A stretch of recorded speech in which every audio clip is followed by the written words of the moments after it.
Si vous m'aimez, gardez mes commandements et je prierai mon Père qui vous donnera l'esprit de vérité. Jean 14, 15, 17. Renoncez à tout péché. Obéissez en toutes choses à la voix de la conscience. Soumettez-vous à Dieu en toutes choses et laissez-le faire ce qu'il jugera bon. Par l'esprit, mortifiez les œuvres du corps. Romains 8, 13. Comme enfant de Dieu, mettez-vous entièrement à la disposition de l'esprit, le laissant vous conduire comme il voudra. Romains 8, 14. Et le même esprit qui vous a fait mortifier les œuvres du corps, qui vous a amené à vous laisser conduire comme un enfant, rendra témoignage à votre esprit par une joie et une force nouvelle, que réellement vous êtes l'enfant de Dieu, jouissant de tous les privilèges d'enfant, sous la direction pleine d'amour de votre Père. Notre Père, je te remercie de m'avoir dit que tous ceux qui sont conduits par l'Esprit de Dieu sont fils de Dieu. Tu ne veux pas que tes enfants soient conduits par nul autre. Tu veux que le Saint-Esprit qui a habité en ton Fils et qui l'a conduit pendant sa vie terrestre nous conduise, nous aussi, nous éclaire de sa lumière divine. Père, tu sais que par notre ignorance ou par notre négligence à obéir à l'Esprit, nous ne savons plus reconnaître sa voix, et qu'ainsi la pensée d'être conduit par l'Esprit nous angoisse plus qu'elle ne nous réjouit. Père, pardonne-nous.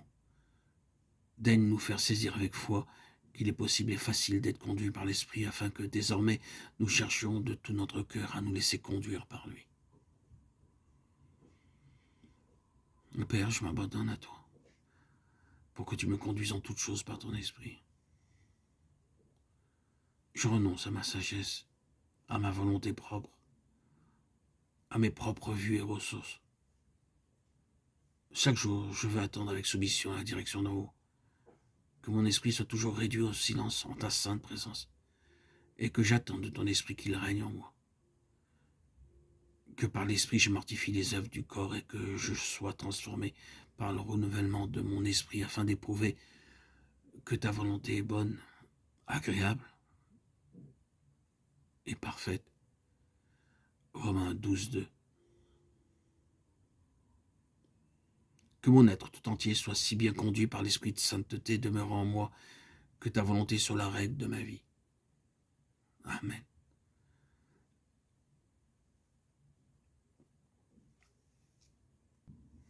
Si par l'esprit vous mortifiez les œuvres du corps, vous vivrez. Nous avons là un des enseignements les plus profonds de l'Écriture sur la sanctification.